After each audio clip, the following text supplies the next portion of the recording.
was an exceptionally lucky child, because I'm pretty sure that Dad had a not very happy childhood himself. He and his father didn't really get on at all.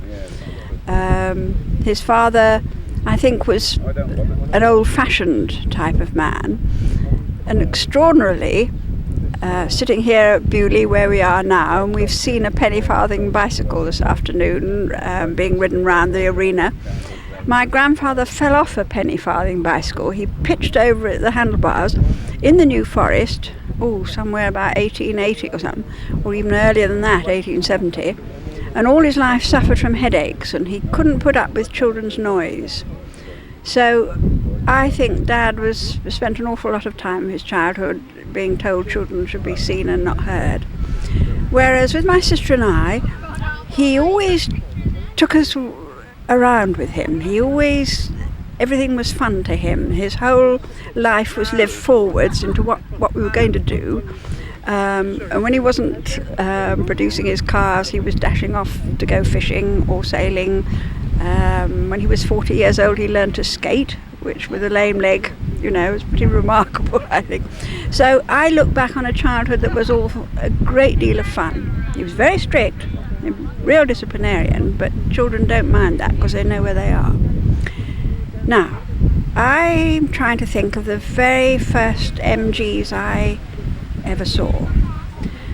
I didn't see FC 7900 or Old Number 1, whichever you like to call her, Dad's 1925 trials car, because I'm the same age, and I only arrived in the world 2 months after he'd won his gold medal in the London to Land's End with her, and he sold her, so I never saw her until years later. But my earliest memory is of a 2-door salonette, an 1880 saloon, which was our family car, and Dad and Mum took the prototype to Skye. And I've got a marvellous photograph album dated 1928 with really super photographs, considering, of the two of them taking that car over the roughest roads in Skye, and in 1928 they were rough. I can remember Dad nicknamed this car the Bus, and to me, because I was quite little, 3 or 4, it was enormous, great big cavernous inside, Now, it was here at Beaulieu in 1988 that I saw a reconstructed one. Ian Hutchison brought his down. It's a sort of sister car to my father's, which is being restored. I couldn't believe it. Ian said, would I like a ride in it? And it was so tiny. But the magic thing is that the engine sounded the same. You see, what MG enthusiasts do for me is that they give me back my childhood. After the war, I thought it had gone forever, and they keep bringing up, restoring the cars and saying, Jean, come and have a ride. And then suddenly memory spins, and I think, good heavens, I remember this, and it dredges up a whole lot more memories. So it's really very, very lucky I am. Now, the next thing I remember... Thank you for keeping it down over there. The next thing I remember, very clearly, must have been just about 4. It must have been April or May, because there were buttercups in a field outside a building.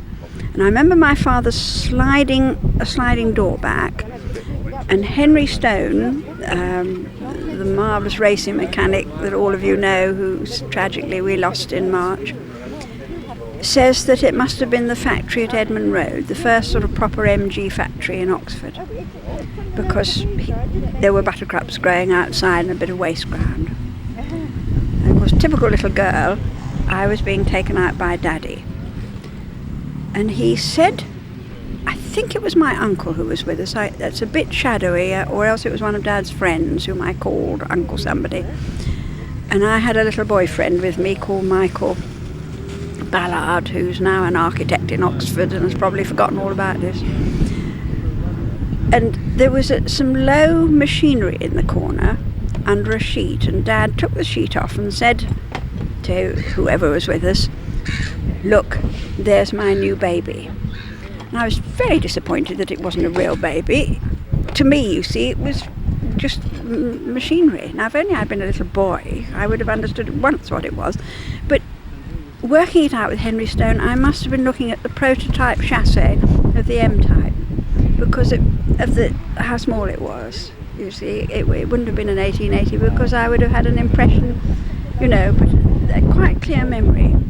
I remember the door and the buttercups and this low machine, so it must have been the M-type. So I reckon I'm one of the last people left who saw the prototype. Now I just remember Dad's office at the Morris garages.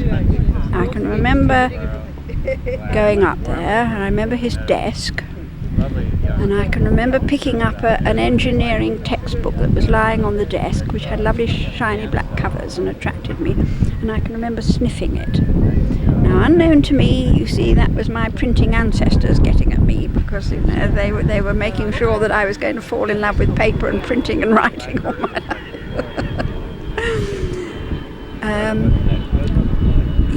Not very long ago, I had the great good fortune to meet Mrs. Craigmile, who was Dad's wages clerk at Morris Garages. She was a lovely lady, and that was only her second job, and she'd forgotten a great deal about it, but she remembered being very happy there. And I remember a great deal of fun at that time. But they're more snapshot pictures, if you understand. What I remember much better is if we move on a bit and we get to the sort of Brooklands time. Now, my earliest memory of Brooklands is standing on the Iron Bridge. This great iron bridge was built over the track, and my sister took me up there, and I can remember standing clinging to the railings, and the fantastic roar of the racing cars coming underneath. I mean, there were MGs in the race, you know, and I can remember looking down.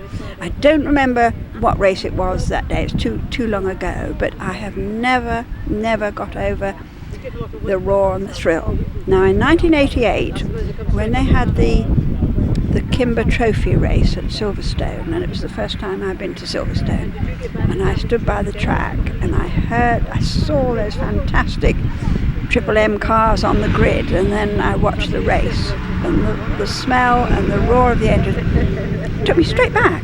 You know, I had to sort of say, just a moment, you're grown up, you're not and I was back at Brooklands. It was just incredible. And to be given a gift like that, you know, is really something special.